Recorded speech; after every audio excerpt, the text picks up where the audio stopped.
Imaginez-vous un instant à la tête du gouvernement et vous souhaitez réformer la TVA car il lui est reproché de pénaliser les faibles revenus.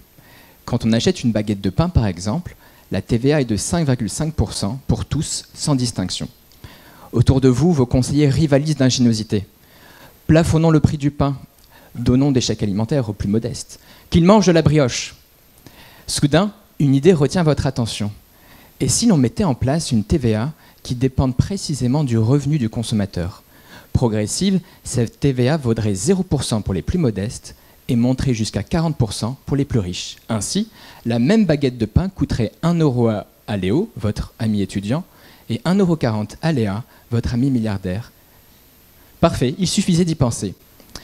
Et vous voilà tout sourire face aux caméras et aux journalistes.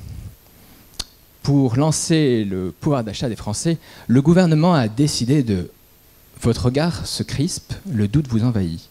Mais au fait, quelle taxe appliquerait-on si Léo et Léa achetaient leur baguette de pain ensemble? Et si Léa envoyait le pauvre Léo faire ses courses à sa place? Et si cette nouvelle taxe, lumineuse en théorie, vous apparaît irréalisable en pratique? C'était évident, me direz-vous. Certes, mais s'il s'agissait d'une politique 10 fois, 100 fois plus complexe, auriez-vous eu le même flair? Vous tombez bien, car traquer les fausses bonnes idées en politique, c'est ma vocation. J'ai en effet développé un modèle qui permet de déceler tous les potentiels obstacles et biais à la mise en œuvre d'une politique. Un modèle qui croise à la fois les mathématiques, l'économie, les sciences politiques et l'algorithmique.